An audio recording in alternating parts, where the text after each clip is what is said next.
सुप्रभात प्यारे बच्चों।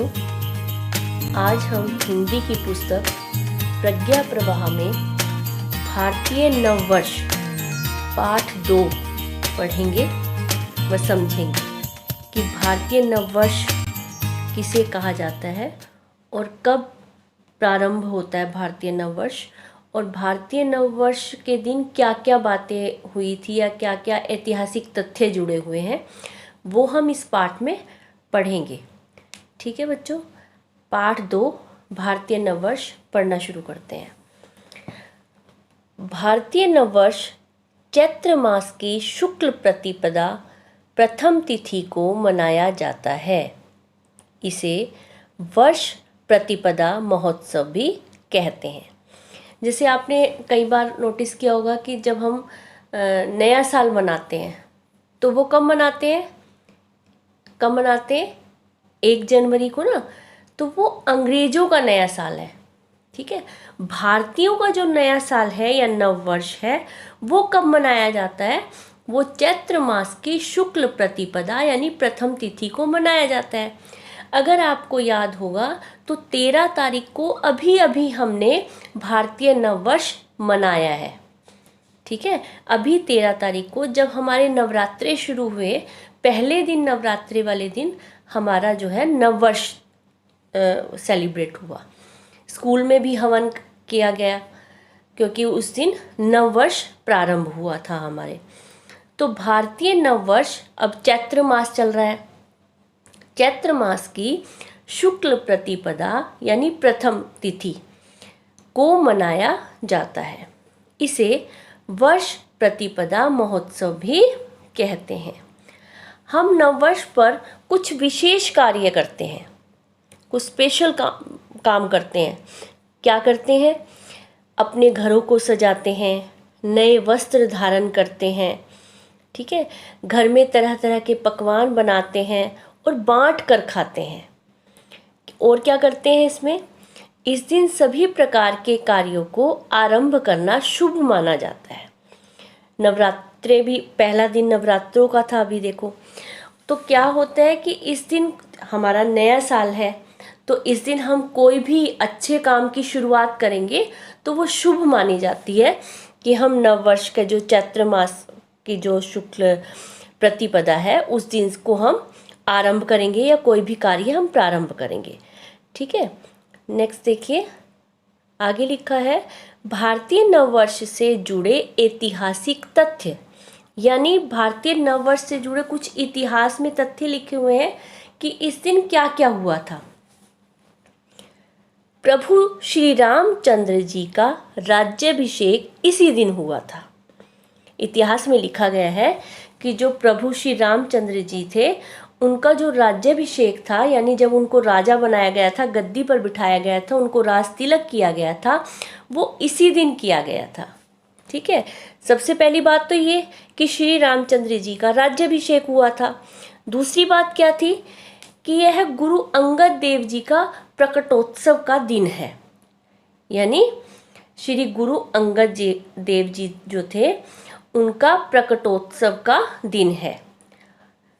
नेक्स्ट देखिए क्या बात बताई गई है कि महर्षि दयानंद जी ने इसी दिन आर्य समाज की स्थापना की थी। आर्य समाज की स्थापना किसने की थी? महर्षि दयानंद जी ने। तो महर्षि दयानंद जी ने जब आर्य समाज की स्थापना की, वो दिन भी चैत्र मास की शुक्ल प्रतिपदा का दिन था, यानी नववर्ष का ही दिन था। एक और बात इससे जुड़ी है कि संत झूलेलाल जी का जन्म उत्सव भी इसी दिन मनाते हैं। कहा जाता है कि जो संत झूलेलाल हैं उनका जन्म भी इसी दिन हुआ था, तो उत्सव मनाया जाता है उस दिन। राष्ट्रीय स्वयंसेवक संघ के संस्थापक डॉक्टर हेडगेवार जी का जन्म भी इसी दिन हुआ था। अब देखो, इतिहास में 5 बातें बताई गई हैं। पहले श्री रामचंद्र जी की, कि श्री रामचंद्र जी का राज्याभिषेक हुआ था, फिर गुरु अंगद देव जी का प्रकटोत्सव हुआ था, और महर्षि दयानंद जी ने आर्य समाज की स्थापना की थी, और क्या था, झूलेलाल जी का। ठीक है, संत झूलेलाल जी का जन्म उत्सव इसी दिन मनाते हैं। और एक और बात उन्होंने बताई कि जो राष्ट्रीय स्वयंसेवक संघ है उनके संस्थापक हैं डॉक्टर हेडगेवार जी, उनका जन्म भी इसी दिन हुआ था। अब आगे देखिए, भारतीय नववर्ष से जुड़ी अन्य महत्वपूर्ण जानकारियाँ। अभी ये तो इतिहास में लिखा गया, वो 5 बातें आपको बताई। आगे और भी बहुत सारी जानकारियाँ हैं कि और क्या क्या होता है। हमारा नववर्ष प्यारा नववर्ष, ठीक है, हमारा जो नया साल है वो प्यारा नया साल है।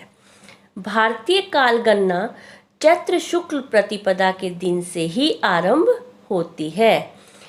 भारतीय कालगणना मतलब जब हम ये काल की गणना करते, गिनती करते हैं, तो वो चैत्र शुक्ल प्रतिपदा के दिन से ही शुरू करते हैं। व्यापारी इस दिन वर्ष भर का हिसाब किताब कर नए खाते आरंभ करते हैं। जो व्यापारी लोग होते हैं वो इस दिन से वर्ष भर का यानी पूरे साल का हिसाब किताब करके और नए खाते आरंभ कर देते हैं। वो अपना सारा लेखा जोखा जिन कापियों पे या जिन पोथियों पे लिखते हैं ना, तो वो खाते आरंभ कर देते हैं। सम्राट विक्रमादित्य ने आक्रमणकारी शकों को पूरी तरह भारत भूमि से निकाला, उन्हें निर्णायक रूप से पराजित किया था। उसी की स्मृति में इस दिन से विक्रमी संवत प्रारंभ हुआ। सम्राट विक्रमादित्य के नाम से ही विक्रमी संवत जो है प्रारंभ हुआ था। उन्होंने क्या किया था, शकों को शक थे जो उन्होंने अपना भारत पे जो है अपना अधिकार कर लिया था, तो उनको पूरी तरीके से भारत से निकाल दिया था, हराकर, युद्ध में हराकर उनको अपने देश की भूमि या अपने भारत भूमि से निकाल दिया था। ठीक है, उन्हीं की याद में, स्मृति यानी याद, उसी की याद में इस दिन से विक्रमी संवत शुरू हुआ।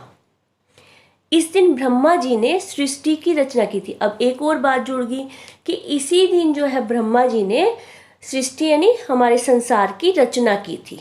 कितनी सारी बातें बता दी गई हैं, ठीक है ना। कौन कौन सी बातें बताई हैं, देखो, श्री रामचंद्र जी का राज्याभिषेक हुआ था, संत झूलेलाल जी का जन्म उत्सव इस दिन है, राष्ट्रीय स्वयंसेवक संघ के संस्थापक डॉक्टर हेडगेवार जी का जन्म दिवस है, अंगद देव जी का प्रकटोत्सव है, महर्षि दयानंद जी ने इसी दिन आर्य समाज की स्थापना की थी। ठीक है, भारतीय कालगणना चैत्र शुक्ल प्रतिपदा से शुरू होती है। व्यापारी इस दिन हिसाब किताब करके नए खाते तैयार करते हैं। विक्रमादित्य ने शकों को बहुत बुरी तरीके से हराकर अपनी धरती से बाहर निकाल दिया था, और ब्रह्मा जी ने सृष्टि की रचना भी इसी दिन की थी। बहुत सारी बातें बता दी है ना। तो इस दिन का कितना महत्व है हमारे जीवन में, वो सब इस पाठ में बताया गया है। तो इस पाठ को आप दोबारा से पढ़िए, इसको समझिए, और जो भी अगर आपको कोई प्रॉब्लम्स आ रही है तो मम्मी से बैठकर समझ लीजिए। ठीक है बच्चों, धन्यवाद।